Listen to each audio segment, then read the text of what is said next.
Hi everybody, I hope that you're all doing really well. So today I am back to talk about my TBR, or more likely my pile of possibilities, for the Her-storyathon, which is a read-along that I'm hosting with Brittany over at Literarily Smitten, which is being conducted from March the 1st to March the 31st as part of Women's History Month. The main goal for this reading month to be that you read one book at least that features a woman who lived in the past. Be that history non-fiction, be that historical fiction, as long as that woman did exist at some point in history, then jobs are good in, you have taken part in the Her-storyathon. I will link down below the readathon announcement that I did previously, which includes all of the details of the different prompts and the different activities that you can do to also participate. But today I thought I would just take you through some of the books that are on my physical TBR, as well as some of the books that are on my wish list that are in some way connected to this reading month that I may want to pick up at some point. Some of them do fit into the prompts nicely, others don't, but they are somehow related to women's history, so we'll let it slide. Like I say, I'm thinking of this more as a pile of possibilities rather than a strict TBR, because there are a lot of books here and I'm not likely to get through all of them, but it's nice to know that I have a nice little sampling to choose from. First up we have Game of Queens, The Women Who Made 16th Century Europe by Sarah Gristwood. As the title suggests, this is all about the different queens of Europe who were either queen consorts or reigning queens in the 16th century. So we're looking at figures like Mary Queen of Scots, Elizabeth I, the Six Wives of Henry VIII, Marguerite of Navarre, Catherine de Medici. So many fantastic women. So for this I'm definitely hitting the prompt of reading about women who lived prior to 1800. There are definitely many women in this book that I admire, and whilst there is focus on women of England, there are definitely women in here who are from a different country to myself. So this ticks a few boxes here and it's one that I'm very excited to read. Next up we have a fiction book, which is Katherine of Aragon, The True Queen, which is the first book in the Six Tudor Queens series by Alison Weir. This is all about the first wife of Henry VIII, Katherine of Aragon, and is basically historical fiction about her life. I do really hope that I enjoy this one. As we know, I'm a big fan of the Six Wives of Henry VIII, and I like consuming as much media as I can about them, so I'm hoping that this is good. I'm hoping it's historical fiction that is thoroughly researched and not too sensationalist, because there is a tendency with Tudor historical fiction to get a little bit sensationalist there and to kind of skew away from fact that we know just to create some drama, and it's like, Tudor history is already dramatic enough, you don't have to mess with things that much. Once again, Katherine of Aragon is definitely a woman in history that I admire very much. She may not be my absolute favourite of the Six Wives, but she's definitely a strong woman in her own right who I have a lot of respect for. Then I'm just going to get these all done together. I have the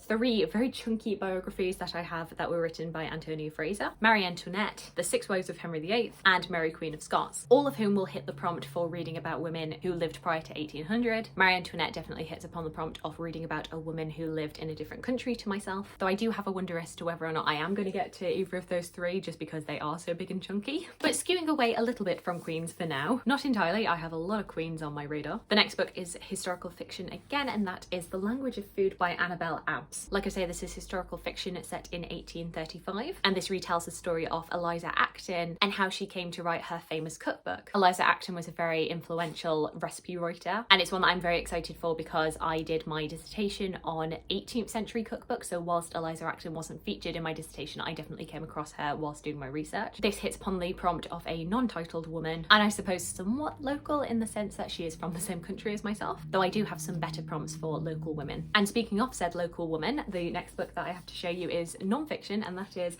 Gentleman Jack, Regency Landowner, Seducer and Secret Diarist, a biography of Anne Lister by Angela Steidele. As I've mentioned previously, my hometown is Halifax in West Yorkshire, and one of the most prominent historical figures from Halifax is Anne Lister, the Gentleman Jack herself. I'm really keen to read this in March, and especially because I'm going back home for my birthday that month. I really want to pop over to Shibden Hall, which is where she lived, which is somewhere that I have been many times. In fact, I did a placement there, but I really want to go having just read this and have it all be very fresh. This book also hits upon the prompt of reading about an underrepresented woman, as Anne Lister is often cited as being the first modern lesbian. One of the most famous things about her is her diaries, and how when they were transcribed, they revealed the very explicit details of her sex life with lots of different women. But of course it's me, so we couldn't stay away from royals for too long, and we have Uncrowned Queen, The Fateful Life of Margaret Beaufort, Tudor Matriarch by Nicola Tallis. Another Tudor lady, and I don't know if this would hit upon the woman I admire prompt, but definitely a woman who kind of terrifies me from what I've heard about her. But a woman that I definitely admire, and I don't know if this is necessarily going to count because it is also about a man, but I think they get equal page coverage, is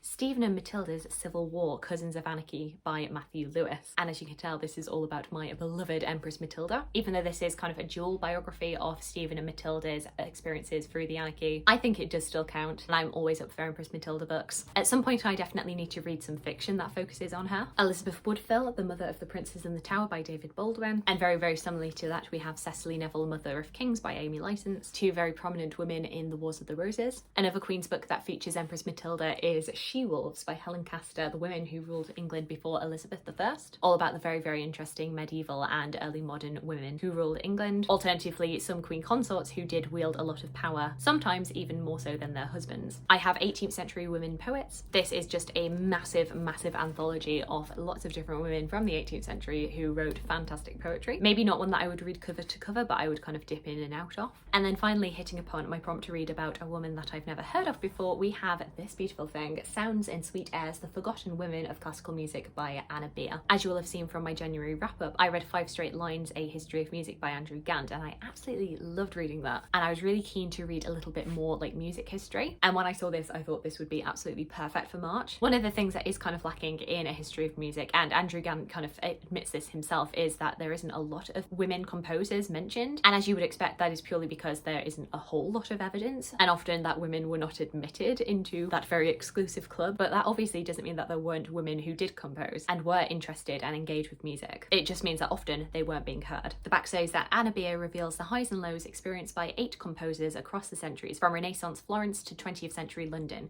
restoring to their rightful place exceptional women whom history has forgotten. I did look at the contents page for this to make sure that I definitely hadn't heard of the women before, but I did so very quickly so that all of the names have kind of fallen out of my head. So by the time we get to March, it still will definitely be a book about women that I haven't heard of. We also have our book club pick, which is Rebel Women by Rosalind Miles. I'm very conscious that I haven't hit upon the prompt of reading about letters, essays, diaries, memoirs from a woman, though I have had my eye on this book, which is called Letters of Great Women, Extraordinary Correspondence from History's Remarkable Women. I saw this in a shop recently and it's so stunning, so a sneaky purchase might be made. I would really love some recommendations for books about women in science. Currently the only one that I have available on audiobook is Hidden Figures, which, you know, I am really keen to read. I did love the film, but I would love to hear some other things. Just, you know, science history is not something that I delve that much into. I'm an arts and humanities girl at heart. There's also a biography of Charlotte Bronte that I'm really keen to read at some point. I've had my eye on Miranda Seymour's biography of Mary Shelley, which definitely hits upon the prompt of reading about a woman I admire. I've also had my eye on a book called Ladies Can't Climb Ladders, and it focuses on women post World War I moving out of the domestic sphere and really carving a name for themselves within the workspace, and I'm quite intrigued by that one. So there we go, those are all of the books that I'm thinking about for the Her-storyathon. Lots of different books that focus on women's history. I am very keen to hear any recommendations that you have. I know that my books tend to be very England focused, they tend to be very much focused on royal women. I just really like queens, okay? So any recommendations that you have, I will gratefully receive. Do let me know if you're participating in the Her-storyathon. I would love to hear from you.